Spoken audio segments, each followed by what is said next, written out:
What's going on, Milli Roaders? If this is not your first time tuning into the channel, welcome back. If this is your first time, welcome to the channel. If you haven't already, please make sure to hit that subscribe button so that way you guys can keep up with weekly content like reviews like this one. Also, I want to give a huge shout out to the Collection Florida for letting me come back and review another car for you guys. Of course, behind me I have the 2019 Maserati GranTurismo Pirifina, and it's all thanks to them. I'm going to put all their information in the description below so that way you guys could hit them up if you're interested in purchasing any other 8 brands that they have available. And of course, I'm going to give their phone number for Junior, which is a sales manager for Maserati itself. So anyways, let's get started with this review. All right, guys, so right here I have the 2019 GranTurismo Pirifina, or convertible. So anyways, first thing right off the bat that you notice is the front grille and the headlights. Of course, this car looks very, very aggressive with that big grille and the headlights pointing down, which gives it a very aggressive look. And of course, that super long hood that Maserati is known for. I really like the front end of this car, and I really like the side profile of that hood because it makes it look very nice and aggressive from the side. Of course, I want to jump into the engine real quick, which is a 4.7 liter V8 derived from Ferrari that pushes out 454 horsepower and 384 pound-feet of torque, which is enough to propel this car from 0 to 60 in 4.8 seconds. And if you don't think that's enough, you could probably get the MC version of this car, which is a little bit more aggressive, and you could do 0 to 60 in 4.7 seconds. Now, continue on to the side of the car. How I mentioned before, I really do like how the hood is very long. I do like these wheels a lot. I also like the brakes that are huge on this car. And of course, it has to be that big because this car does weigh 4,300 pounds, and you need the stopping power for this car. Moving on to the rest of the side of this car, as you can tell, this is the convertible version, like how I mentioned before, and I think it's very nice. The profile is very nice of this car. When you put the top down, it looks even nicer. So I'm going to put the convertible down in a few minutes so that way you guys can see how it really does look.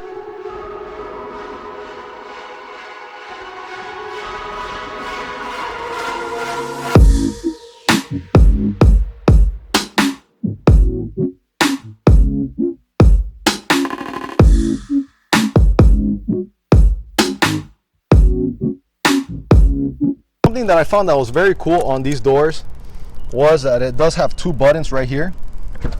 I don't know if you're able to see it, but the front button is for the electric.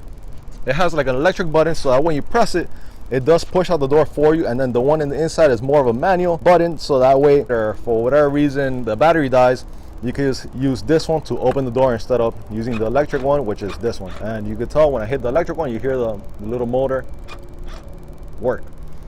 So anyways, I thought that was pretty cool. All right, guys, so now that I've turned the Maserati around, so you guys could take a good look at the rear of this car, and I do want to go into a storage space that this car does have. So again, around the rear, I think it does have a very nice profile. The car is very big itself, but I really do like how the rear looks. And of course, let's jump right into a storage space. And I'll tell you right now, guys, it's not that big. It's only 6.1 cubic feet of storage, which is probably enough to just fit like 1 bag, maybe 2 or 3, like not many at all, as you could tell, especially that this was a convertible. It does take up a little bit more space, as you could tell right there. But since all my videos, I try to fit a golf bag into all the cars that I review, I'm gonna try to do that for you guys. So I have my personal golf bag with me, and I'm gonna try to fit it into this car. So will it fit, will it not?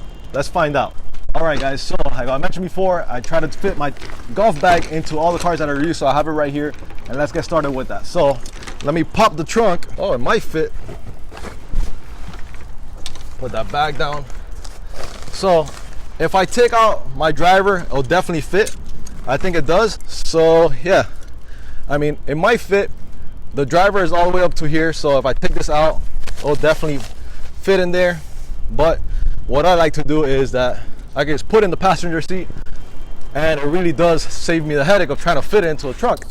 So that's exactly what I'm gonna do. And of course, the bag fits in the passenger seat, and that's pretty much it. And you still got 2 more seats in the rear to spare, so you're good to go golfing. All right, guys, so now that I'm finally driving the 2019 GranTurismo Pirifina, or the convertible version, I gotta tell you guys, it's very comfortable. There is absolutely no road noise whatsoever inside the car, and what you hear is probably just my golf clubs that I have to fit in here because it didn't fit in the trunk because the trunk is very small. But right off the bat, the things that I noticed on this car is $150,000, and the thing that I noticed right away has to be the old ugly buttons that are part of this center console. So I'm gonna pull over here real quick so I could actually show you guys what I mean. And all right, so here's the this screen is actually 8.1 inches and is actually very nice, very responsive as well. But then you look right under it and you see this old school buttons that belong in the 1980s, along with an actual phone here on the side inside the car, so you could call whoever you want from there instead of your cell phone.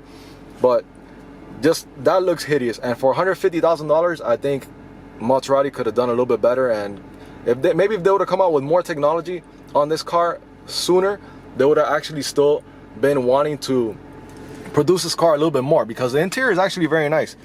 There's carbon fiber everywhere. The steering wheel has carbon fiber and it feels very nice.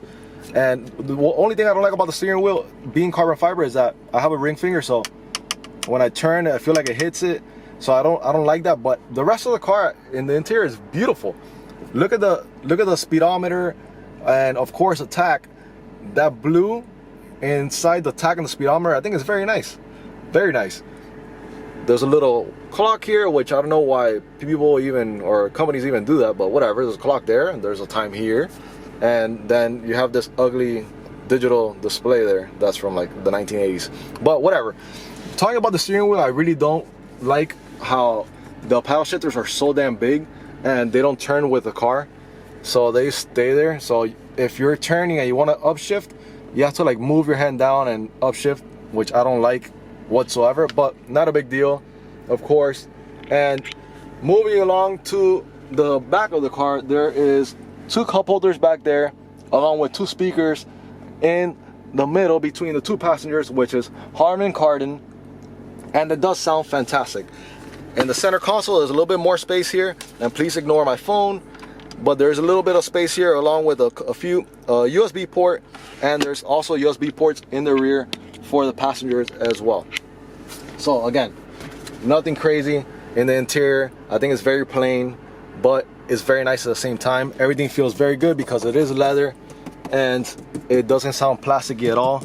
The doors, they actually do have a good thud, which thank God they do, because again, this car is $150,000, so you don't want a plastic thud. One other thing that I really don't like about this car is these buttons here to lower and raise the windows. I feel like there's like no travel on them, so when you go and touch it, it's like very like, I don't know, it doesn't even go down like a centimeter, I feel like. So I don't like that. But that's pretty much it, guys. I'm gonna lower the window so you guys could hear the exhaust a little bit, because it does sound super nice.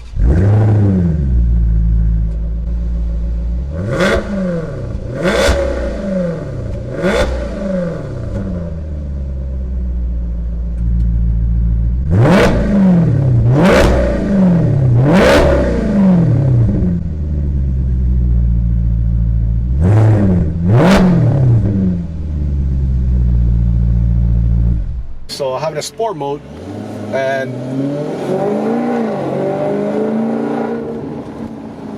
yeah, just I'm gonna downshift. Woo. Oh man, it sounds fantastic. So I really do like how this car sounds. Again, I know you guys heard the sound clips of me revving the car, but wow, it sounds so nice. I mean, come on, guys. This is probably one of the best sounding cars I've ever heard, and I don't really say that much, but it's probably one of the best sounding cars ever. So I'm not really sure what happened to my camera, guys, but I seem to have lost a ton of footage toward the end of the video, but not a big deal. I was pretty much done. Just wanted to give you guys an outro, a proper outro, so I'm just going to give you guys this quick little montage of the Maserati Pirifina. And I hope you guys enjoyed the video. If you did, give it a thumbs up and subscribe to the channel so you can see more content like this. And I'll promise that the next video will not have any camera malfunctions. Catch you on the next one. Peace.